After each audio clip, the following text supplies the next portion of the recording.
जय हिंद दोस्तों, स्वागत है आप सभी का जीएस की पाठशाला में। दोस्तों, ये UPPSC RO junior assistant VPO या कोई सा भी एग्ज़ाम हो, वनडे एग्ज़ाम्स हो या किसी स्टेट का पीएससी हो, ठीक है, कोई सा भी एग्ज़ाम हो जहाँ पर जीएस पूछा जाता है।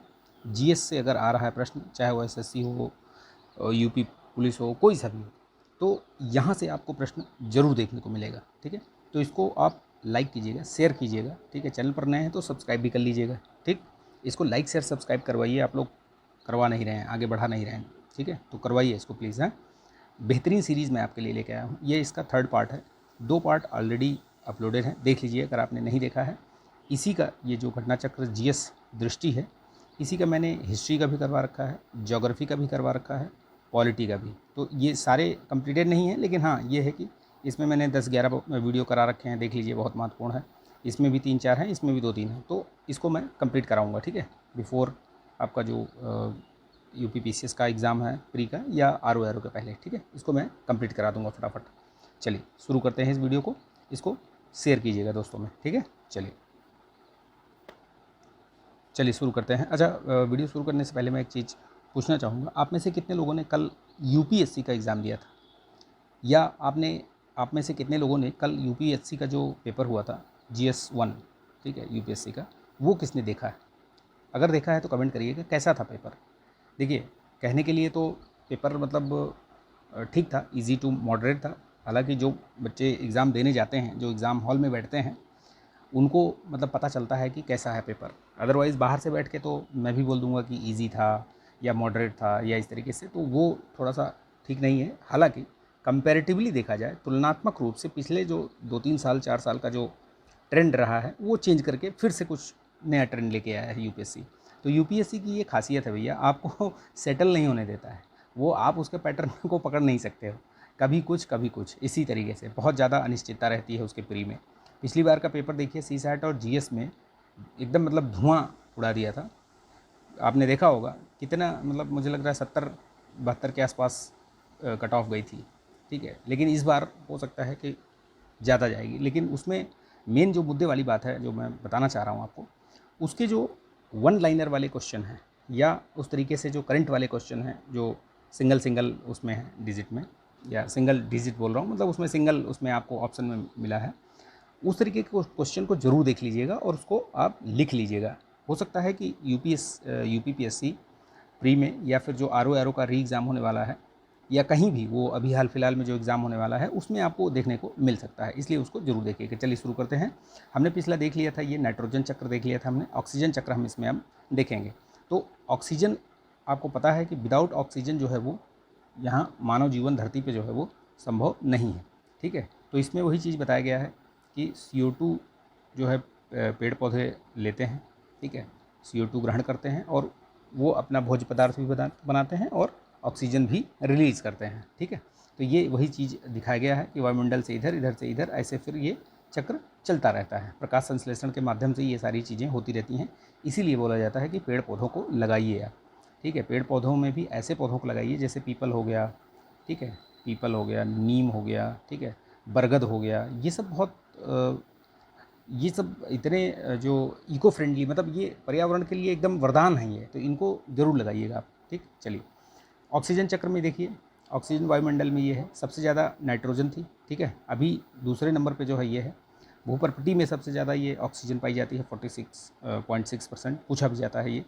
ठीक है, और निर्माण कहाँ से होता है? तो हरे पौधे, जो पादप प्लॉक होते हैं समुद्र में जो पाए जाते हैं, ज्वालामुखी उद्भेदन से भी कुछ कुछ निकलता है, खनिज ऑक्साइड के न्यूनीकरण से भी निकलता है। उपयोग कहाँ, तो बता दिया मैंने कहाँ कहाँ होता है भाई, श्वसन में करते ही हैं आप। ठीक है, दहन में यूज़ होता है, नाइट्रोजन ऑक्साइड के निर्माण में।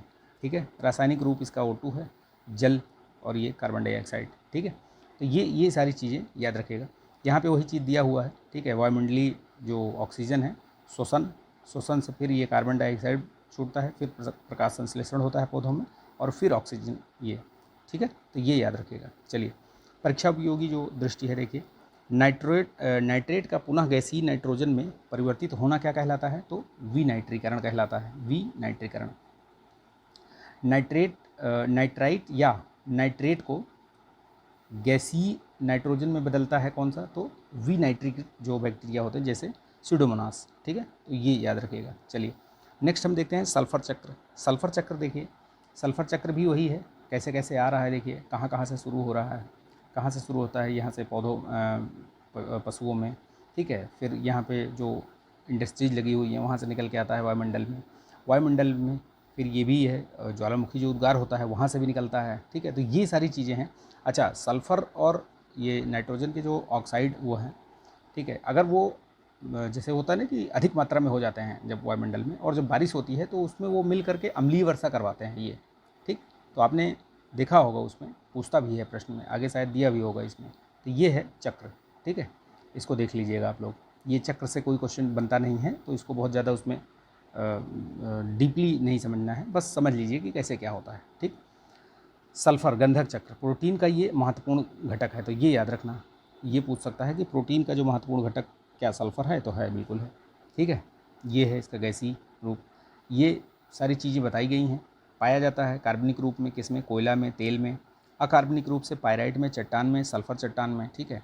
स्रोत कहाँ कहाँ से निकलता है, तो जैसे ज्वालामुखी हो गया, जीवाश्म ईंधन जो तेल और ये सब चलाते हैं हम लोग गाड़ी वाड़ी, उसमें से निकलता है ये, ठीक है। महासागरीय सतह से भी विघटन के दौरान उत्पन्न गैसों से, ठीक। ये हैं। ये निर्माण में उपयोग सजीवों द्वारा कहाँ कहाँ होता है, तो प्रोटीन में, एंजाइम में, विटामिन में, ये सब है, ठीक। ये याद रखना, ये महत्वपूर्ण है, इसलिए इसको बता दे रहा हूँ। इसकी कमी से जो पौधों में रोग होता है वो क्या क्या हो जाता है, देखिए ये पूछ सकता है। तो हरिमहीनता हो जाती है, ठीक है। पर्णमध्योतक, जिसको मेसोफिल्स के हरित लवक में वृद्धि इसको बोलते हैं, पर्णमध्योतक। तो हरिमहीनता जो है वो सल्फ़र की कमी से होता है। ऊतक क्षय भी होता है। तो ये 3 चीज़ महत्वपूर्ण है, इसको बहुत ध्यान से देखिएगा, ये पूछा जा सकता है, ठीक है, कि कौन से कमी से कौन सा रोग होता है, तो ये हो गया, ठीक है। ये तीनों रोग याद रखिएगा, ठीक। चलिए नेक्स्ट हम देखते हैं फास्फोरस चक्र देखते हैं। फास्फोरस चक्र में भी वही है, ठीक है, कहाँ कहाँ से निकलता है, क्या क्या है, ये सारी चीज़ें उसमें बताई गई हैं, ठीक है। महासागरों में ये घुलता है, यहाँ से भी ये चट्टानों में, फिर इधर कटाव से, निक्षेपण से, मतलब ये एक पूरा चक्र बताया गया है, कहाँ से निकल रहा है, कहाँ जा रहा है, फिर कैसे बन रहा है, ठीक है। चलिए इसको हम आगे देखते हैं।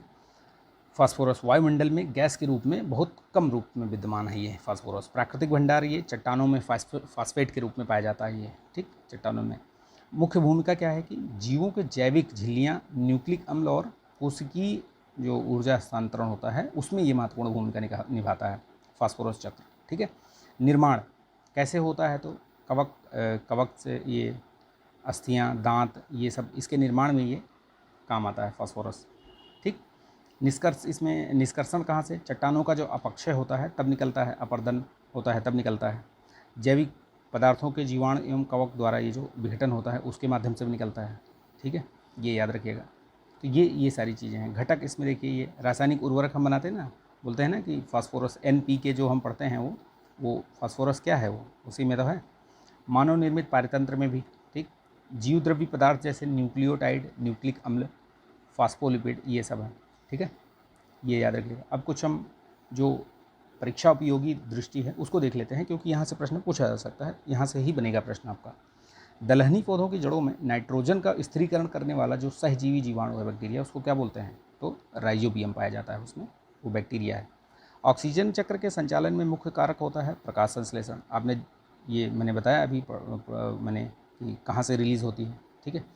ऑक्सीजन चक्र को जोड़ता है तो कौन, कार्बन चक्र, उसी में रहता है वो भी। कुछ बैक्टीरिया में नाइट्रोजन स्थिरीकरण की प्रक्रिया बाधित होती है तो ऑक्सीजन की उपस्थिति से। वायुमंडल में ऑक्सीजन का निवास समय 2000 वर्ष मतलब लंबा होता है। CO2 के लिए जो है वो 300 वर्ष है, ठीक है। कुछ बैक्टीरिया जहरीले होते हैं तो ऑक्सीजन से, ठीक है। प्रकाश संश्लेषण के समय जो ATP के निर्माण की प्रक्रिया क्या कहलाती है, तो प्रकाश फास्फोरिलीकरण बोलते हैं उसको। प्रकाश संश्लेषण की क्रिया में वातावरण में विमुक्त ऑक्सीजन होती है, जल, ठीक। प्रकाश संश्लेषण क्रिया में निर्मित ग्लूकोज में ऑक्सीजन प्राप्त होती है, तो ये किससे प्राप्त होती है, कार्बन डाइऑक्साइड से, ठीक है। तो ये याद रखिएगा, कार्बन डाइऑक्साइड से, CO2 से। पृथ्वी पर प्राप्त कुल जो प्रकाश संश्लेषण में कितना उपयोग होता है, पूछा भी गया है ये सब प्रश्न। तो 2 से 3% है, जो कि जितना भी प्रकाश आता है पृथ्वी पर उसका 2 से 3% कहाँ यूज़ होता है, फोटोसिंथेसिस में, प्रकाश संश्लेषण में। जीव के समस्त अणुओं का जो लगभग 70% भाग है वो किससे निर्मित है, ऑक्सीजन से निर्मित है, तो याद रखिएगा, ठीक। चलिए नेक्स्ट हम देखते हैं वायुमंडल क्या है। तो वायुमंडल देखिए क्या है, पृथ्वी के परितः विद्यमान गैसों का जो समूह है, जो विभिन्न प्रकार की गैस हैं, जलवाष्प हैं, धूल कण हैं, इनसे मिलकर बना होता है वायुमंडल। अपने चारों तरफ आप देखते हैं वो वायुमंडल, ठीक है। वायुमंडल के जो संगठन है वो क्या क्या है उसमें, तो जैसे यह समय और स्थान के अनुसार बदलता रहता है, बिल्कुल चेंज होता रहता है, ठीक है। वायुमंडल का संगठन जो है वो स्थिर नहीं होता है, कहीं कुछ है कहीं कुछ है, इस तरीके से। मतलब एक आप ये नहीं कह सकते कि नहीं जो चीज़ यहाँ है ना, वही चीज़ वहाँ भी मिलेगी, ऐसा कुछ नहीं है। अलग अलग जगहों पे अलग अलग आपको मिलेंगे परसेंटेज वाइज, ठीक है। अब देखिए वायुमंडल में जो गैसें हैं, प्रमुख गैसें, उनकी मात्रा, तो ये कई बार क्रम पूछ लेता है। तो सबसे ज़्यादा जो है वो नाइट्रोजन है, फिर ऑक्सीजन है, फिर ऑर्गन है, फिर कार्बन डाइऑक्साइड, फिर नियॉन, फिर मीथेन, फिर हाइड्रोजन और हीलियम, क्रिप्टॉन, ठीक है। तो इनका क्रम याद रखिएगा। क्रम क्यों बता रहा हूँ, क्योंकि क्रम में दे देगा कि निम्नलिखित को बढ़ते क्रम में या घटते क्रम में लगाइए, तो आपको अगर पता ही नहीं रहेगा तो ये तो याद रखिए। आर्गन जो आर्गन है वो तीसरे पे, CO2 चौथे नंबर पे, ठीक है, नियॉन पाँचवें, मीथेन छठवें, हाइड्रोजन सातवें और हीलियम जो है वो आठवें, और क्रिप्टॉन जो है वो सबसे कम, अगर बोला जाए तो क्रिप्टॉन है वो सबसे कम है, ठीक। वायुमंडल में शामिल प्रमुख जो आर्द्रताग्राही कण हैं वो कौन कौन से हैं, देखिए। तो पराग है, धुएं की कालिक है, ठीक है, सूक्ष्म मिट्टी के कण है, कार्बन कण है, रेसे हैं, और ये रासायनिक कण, ये सब क्या हैं, ये आर्द्रता को ग्रहण करने वाले हैं, ठीक है, आर्द्रताग्राही। वायुमंडल की संरचना हम देख लेते हैं। संरचना में क्या है, जैसे जो अपना जो वायुमंडल है उसमें क्या क्या कहाँ कहाँ कौन कौन से पाए जाते हैं, तो जैसे एक सममंडल है, होम्योस्फेयर, ठीक है, और एक होता है हेट्रोस्फेयर यानी कि विषम मंडल। तो पृथ्वी की सतह से 90 किलोमीटर की ऊंचाई अर्थात मध्य मंडल की सीमा तक आपको ये सममंडल पाया जाता है, मतलब एक समान वहाँ पे चीज़ें रहती हैं, ठीक है। लेकिन 90 किलोमीटर से 3600 किलोमीटर की ऊंचाई तक ये विषम मंडल पाया जाता है, फिर उसमें बहुत सारी चीज़ें परिवर्तित होती रहती हैं, ठीक है। उपस्थिति सभी गैस आपस में घुली मिली अवस्था में रहती हैं। उपस्थित सभी गैसें पृथक पृथक परतों के रूप में विभिन्न विभिन्न ऊंचाइयों पर मिलती हैं, ये तो ये विषम हो गया इसी वजह से, ठीक। वायुमंडल का महत्व क्या है, तो महत्व वही है, बहुत सारी चीज़ें देखिए। ऑक्सीजन की संपूर्ण प्रणाली जगत के लिए महत्वपूर्ण है। CO2 पादपों के लिए उपयोगी है।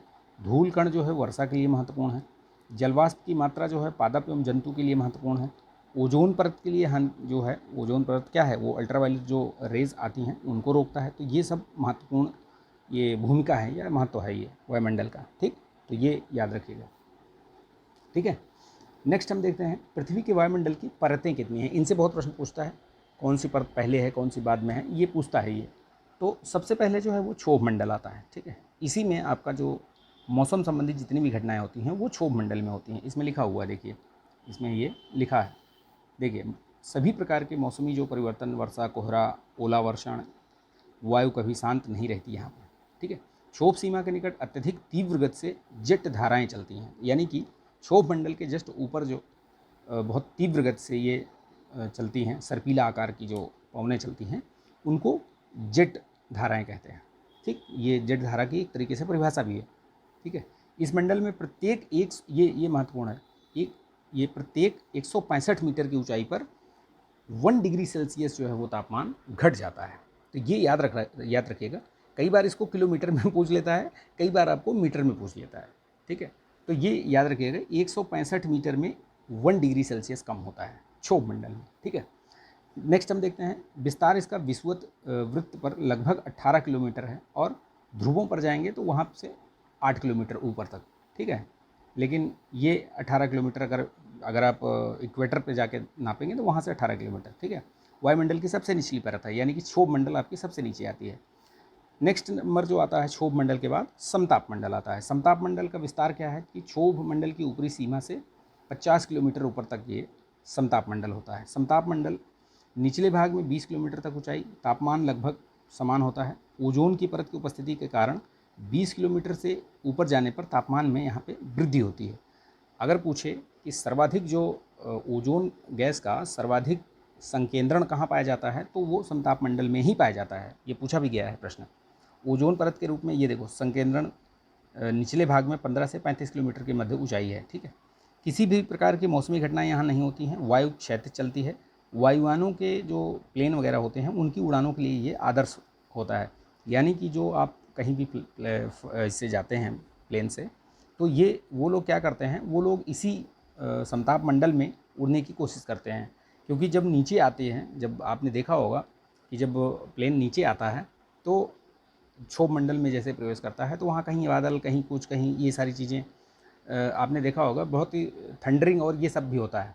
अभी हाल ही में एक कहाँ का कौन सा विमान था मुझे याद नहीं आ रहा है किस देश का, उसमें मतलब ऐसे जो अप डाउन हुआ था इस चक्कर में, मौसमी घटनाओं के चक्कर में, उसमें एक आध लोगों की शायद मौत भी हो गई थी, एक आध पैसेंजर की, और 30-35 लोग जो है उसमें घायल हो गए थे इस वजह से, क्योंकि वो पूरा हिलने लगता है प्लेन। अगर आपने आप अगर कभी बैठे हों प्लेन पे, तो वो पूरा जो हवाई जहाज़ है वो एकदम से उसकी गति जो है वो अप डाउन हो जाती है, ठीक है, और हिलने लगता है वो, ठीक। तो ये याद रखिएगा। उसके बाद आता है मध्यमंडल। तो इसमें क्या है, ऊंचाई बढ़ने के साथ तापमान में कमी आती है। हमने क्षोभ मंडल में देखा कि 165 मीटर अगर जा रहे हो आप ऊपर, तो उसमें आपको 1 डिग्री सेल्सियस आपका टेम्परेचर कम हो जाएगा, लेकिन यहाँ पे थोड़ा जल्दी कम होता है और कम हो जाता है। 80 किलोमीटर की ऊंचाई पर तापमान 0 डिग्री सेल्सियस से 100 डिग्री सेल्सियस तक नीचे चला जाता है। देख रहे हो कितना नीचे है। वायुमंडल की तीसरी परत है, विस्तार इसका समताप मंडल की ऊपरी सीमा से 80 किलोमीटर ऊपर तक जाती है। उल्का पिंड इस परत में आने पर जल जाते हैं, क्योंकि यहाँ पे इतना ज़्यादा वो है ना घर्षण और ये सारी चीज़ें, तो वो वहाँ पे जैसे ही आएगा वो उल्का पिंड, वो सुलग के राख हो जाता है इस तरीके से। आवेशित, अब आया ये मध्यमंडल हो गया। उसके बाद आता है आयनमंडल। आयनमंडल में क्या है, देखिए वायुमंडल की चौथी परत है ये। विस्तार इसका ये है 80 से 400 किलोमीटर। ध्रुवीय जो प्रकाश की उपस्थिति है, आपने देखा होगा, ये जो ऑरा बोरियालिसिस और ऑरा ऑस्ट्रियालिसिस, ये जो है 2 घटनाएं इसी आयनमंडल में होती हैं, ठीक है। आप देखिए कभी यूट्यूब पे वगैरह पे देखिएगा, उसको वीडियो देखिएगा, ठीक है। आवेशित कणों की अधिकता के कारण ऊंचाई बढ़ने के साथ साथ तापमान में यहाँ पे वृद्धि हो जाती है। क्यों? क्योंकि यहाँ पे जो है आवेशित कण होते हैं। वायु में विद्युत आवेशित तरंगें जो प्रवाहित होती हैं यहाँ पे होती हैं। रेडियो तरंगें इसी मंडल से परावर्तित होकर पुनः पृथ्वी पर लौट जाती हैं। अगर प्रश्न पूछे आपसे कि वायुमंडल की कौन सी परत है जो कि संचार माध्यम में सहयोग करती है या संचार माध्यम में उसका महत्वपूर्ण योगदान होता है, तो ये आप कहेंगे कि आयनमंडल ही ऐसा है कि जो आपको बताता है कि आप इसमें यहाँ से जो है वो तरंगें वापस आती हैं और कम्युनिकेशन बना रहता है।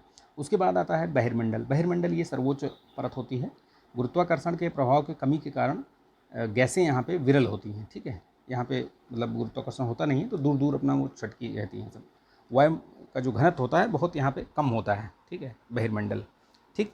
तो ये मैंने आपको यहाँ तक बता दिया है, ठीक है। आज यहीं तक रखेंगे। इसमें थोड़ा सा मैं आपको जो कल यूपीएससी का जो पेपर हुआ था उसमें कुछ क्वेश्चन दिखाता हूँ आपको कि किस तरीके से क्वेश्चंस आए थे। आपको अच्छा लगेगा और वो क्वेश्चन शायद आपसे फिर पूछा जा सके, ठीक है। देखिए, ठीक है, तो ये देखिए, ये प्रश्न इस पे मैंने डाल दिया है आपको। देखिए, मैं दिखाने का मतलब ये है, मेरा इसको पर्पज़ ये है कि जो भी, चाहे वो यूपीएससी का हो या किसी स्टेट के पीएससी का पेपर हो, उसको आप देखिए एक बार उस पर गो थ्रू हो जाइए, तो आपको पता चलेगा कि किस तरीके के प्रश्न पूछे जा रहे हैं, ठीक है। और वहाँ से जो प्रश्न लगे कि यार ये प्रश्न हमारे यहाँ भी पूछा जा सकता है, यूपीएससी का प्रश्न जो है वो रिपीट होता है, यूपीपीसीएस में, आरओ में रिपीट होता है, तो उस तरीके से आप इसको देख सकते हैं। देखिए, इसमें बहुत सारे प्रश्न हैं ऐसे, मैं आपको 1-2 प्रश्न दिखाता हूँ। देखिए, जैसे ये वाला है प्रश्न, ठीक है, कितना मतलब बेसिक सा प्रश्न है ये। देखिए, ये जो प्रश्न है, भारतीय अर्थव्यवस्था के सेक्टर में निम्नलिखित युग्मों पर विचार करना है आपको। इधर आर्थिक गतिविधियाँ दे दी हैं और इधर सेक्टर दे दिया है। देखिए, कृषि उत्पाद का भंडारण, आपको पता है कि जो भंडारण होता है, भंडारण आपका सेकेंडरी उसमें आता है, ठीक है, सेकेंडरी जो सर्विसेज है उसमें आता है। डेयरी फार्म आपका प्राथमिक में आता है, बिल्कुल आता है, ठीक है, डेयरी जो भी है, ठीक। खनिज की जो खोज होता है वो तृतीयक सेक्टर में नहीं होता है, ये प्राथमिक सेक्टर होता है। अगर आपको पता है, आपने पढ़ रखा है थोड़ा बहुत बेसिक चीज़ें। कपड़ा जो बुनाई है, जो कपड़ा स्टिचिंग वगैरह है, ये भी क्या है, ये एक तरीके से सेवा है, मतलब सर्विसेज है, ठीक है। तो मैन्युफैक्चरिंग है ये, सॉरी, मैन्युफैक्चरिंग है, तो ये द्वितीयक हो सकता है इसमें ये। तो इस तरीके के मैं प्रश्न मतलब आपको यहाँ भी पूछा जा सकता है, ठीक है। हो सकता है वहाँ पे सीधे सीधे पूछ ले कि कपड़ा बुनाई किस क्षेत्र से संबंधित है, तो ये अगर इसमें देखेंगे तो इसमें क्या होगा, केवल 3, ठीक है। इस तरीके से भी प्रश्न आए हुए हैं, ठीक है। ये देखिए, अब इसमें ये सब है, ये देखिए, ये वाला प्रश्न भी है, 7वां प्रश्न भी देखिए, बहुत अच्छा है ये, ठीक है। ये और दिखाता हूँ मैं आपको, 1-2 प्रश्न तो निहायत ही मतलब सरल थे, जिनको कि आप मतलब अगर आपने पढ़ा है तो बहुत ईजी उसमें कर सकते थे। देखिए, दिखाता हूँ मैं आपको, इसको देख लीजिएगा। अगर इसका वो चाहिए पीडीएफ तो मैं टेलीग्राम चैनल पे शेयर कर दूंगा इसको, ठीक है। एक मिनट आपको दिखाता हूँ।